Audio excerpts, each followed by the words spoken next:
నమస్తే అండి. నమస్తే. సార్, పులివెందుల జడ్పీటీసీ ఉప ఎన్నికలకు సంబంధించి వైసీపీ పార్టీ అధికార ప్రతినిధి అయినటువంటి శ్యామల గారు కొన్ని అనుచిత వ్యాఖ్యలు అయితే చేస్తున్నారు. కూటమి ఇంతలా దిగజారిపోతుందా? కేవలం జడ్పీటీసీకి ఇంతలాగా అన్యాయం చేస్తుంటే ఇంకా మెయిన్ ఎన్నికలు ఎంత దారుణంగా చేస్తుంటారో మీ ఒకే వదిలేస్తుందని చెప్తున్నారు. ఆవిడకి మీరు ఇచ్చే సందేశం ఏంటి? సందేశాలు శ్యామల గారు పట్టించుకుంటారా? ఒక అనుమానం ఉంది. ఎందుకంటే శ్యామల గారు ఎలక్షన్ల ముందు వైసీపీ పార్టీలోకి వచ్చి ఆమె ప్రచారం చేసిన దగ్గర అంతా వైసీపీ పార్టీ చిత్తుగా ఓడిపోయింది. ఆమె ఈరోజు నీతులు మాట్లాడుతున్నారు. గతం తెలుసుకోండి శ్యామల గారు. మీరు 5వ ఏట ఎలక్షన్ ముందు వచ్చి వైసీపీ పార్టీ వాళ్ళు మిమ్మల్ని యూజ్ చేసుకుంటున్నారు. ఇప్పుడు అపోజిషన్లో మిమ్మల్ని యూజ్ చేసుకుంటున్నారు. ఒకటి మీరు గుర్తుపెట్టుకోండి, గతంలో local body elections YCP party అధికారంలో ఉండేటప్పుడు ఏ విధంగా జరిగాయి తెలుసా? కనీసం నామినేషన్ కూడా వేయించేవాళ్ళు కాదు. నామినేషన్కి వెళ్తే కొట్టేవాళ్ళు, రక్తాలు వచ్చేటట్టు. ఈ విధంగా ఎన్నో సంఘటనలు జరిగాయి. నామినేషన్ పేపర్లు చించేయడం, కొన్ని దగ్గర ఫోర్జరీ సంతకాలు పెట్టించి నామినేషన్లో వాళ్ళే వైసీపీ వాళ్ళు విత్డ్రా చేయించడం, ఈ విధంగా ఎన్నో జరిగాయి. తెలుగుదేశం పార్టీ వాళ్ళని ఎంతగా ఆ రోజు వేధించారంటే మాటల్లో చెప్పలేనంత విధంగా ఆ రోజు వైసీపీ పార్టీ వాళ్ళు వేధించారు. ఈరోజు పులివెందుల్లో ప్రజాస్వామ్యబద్ధంగా ఈరోజు మీ వాళ్ళు నామినేషన్ వేశారు, మీరు ఎన్నికల ప్రచారంలో తిరుగుతూ ఉన్నారు. ఈరోజు కూటమి వాళ్ళు ప్రచారంలో తిరుగుతున్నారు. ఫైనల్గా రేపు ప్రజలు ఓట్లు వేస్తారు. ఇక్కడ ప్రజాస్వామ్యబద్ధంగా ప్రచారాలు జరుగుతూ ఈ విధంగా ఉంటే మీరు ఎందుకు డ్రామాలు ఆడుతున్నారో చెప్పమంటారా? పులివెందుల్లో గత 30 ఏళ్లగా ఏ రోజు కూడా జడ్పీటీసీ ఎన్నికలనే జరగలేదు. మొత్తం భయపెట్టి ఏకగ్రీవాలు చేసుకున్నారు.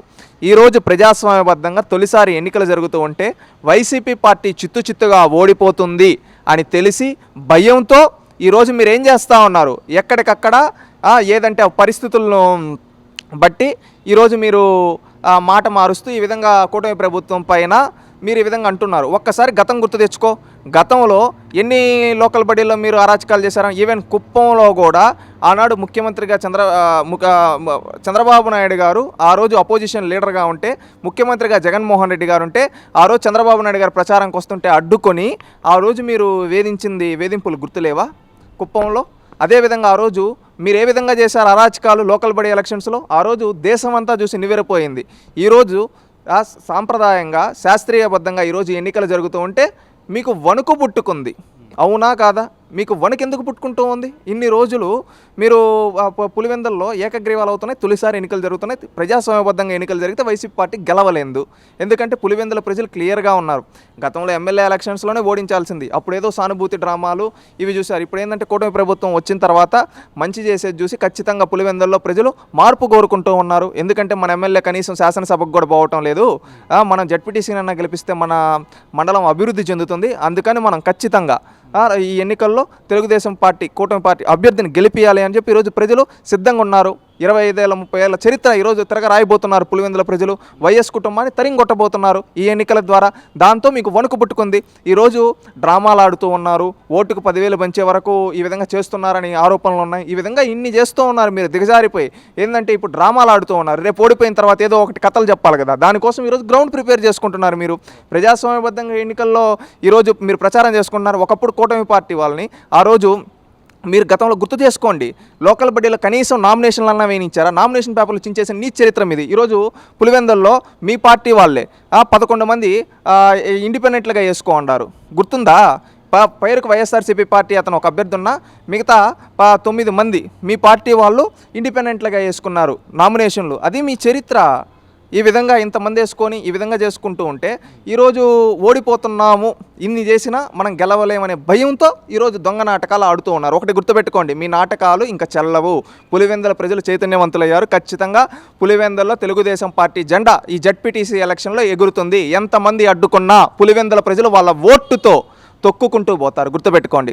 జగన్మోహన్ రెడ్డి కాదు, జగన్మోహన్ రెడ్డి తాత రాజారెడ్డి నుంచి వాళ్ళు కుటుంబం అణిచివేతను తట్టుకుని ఉన్నారు. ఇన్ని రోజులు భయపడుతూ ఉన్నారు. ఇప్పుడు కూటమి ప్రభుత్వంలో తెలుగుదేశం పార్టీ అభ్యర్థి నిలబడితే వాళ్ళకొక ధైర్యం వచ్చింది. ఇన్నేళ్ళలో మనకు తొలిసారి ఎన్నికలు జరుగుతున్నాయి. మనం ఓటేస్తే రాజారెడ్డి కుటుంబం, రాజారెడ్డి రాజ్యాంగాలు మన ముందు నిలబడవు. మన ఓటు రాజారెడ్డి రాజ్యాంగం కంటే పవర్ఫుల్. జగన్మోహన్ రెడ్డి కుటుంబాన్ని అణిచివేయగల సత్తా మన ఓటుకుంది. మన ఓట్లతో ఇన్నేళ్ళు గెలిచారు, మనకేం చేయలేదు.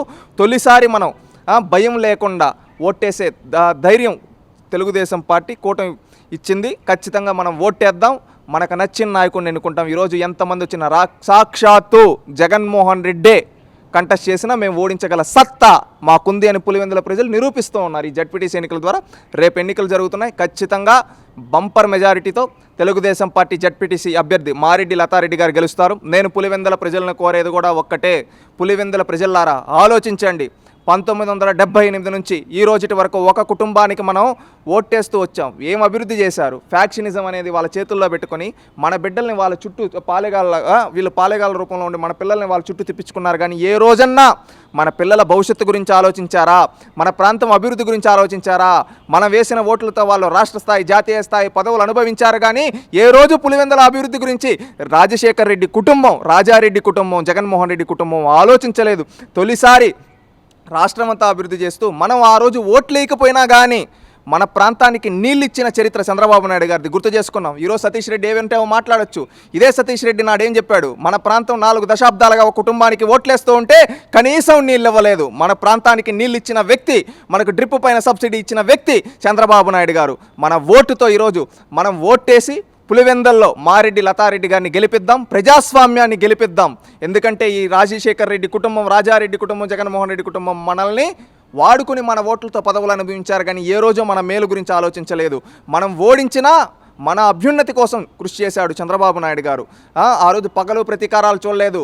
నేను ఖచ్చితంగా పులివెందుల అభివృద్ధికి కట్టుబడి ఉన్నాను. ఆ రోజు నుంచి ఈ రోజు వరకు మన రైతులు, మన నియోజకవర్గంలో అరటి పంటల పైన డ్రిప్ ఇచ్చి నీళ్ళు ఇచ్చి ఇంత చేశాడు. ఏ రోజన్నా జగన్మోహన్ రెడ్డి కుటుంబం మన గురించి ఆలోచించారా? మన ఓట్లతో గెలిచి ఎక్కడో బెంగళూరులో, హైదరాబాదులో, విజయవాడలో ఉన్నారు. కానీ ఏ రోజన్నా మన ప్రాంతానికి వచ్చే వాళ్ళ జయంతులు, వర్ధంతులకు తప్ప ఆలోచించండి. ఆలోచించి ఈరోజు గడీల రాజకీయం చేసే జగన్మోహన్ రెడ్డి కోటను బద్దలగొట్టి ప్రజాస్వామ్యాన్ని గెలిపిద్దాం పులివెందుల్లో. థ్యాంక్స్.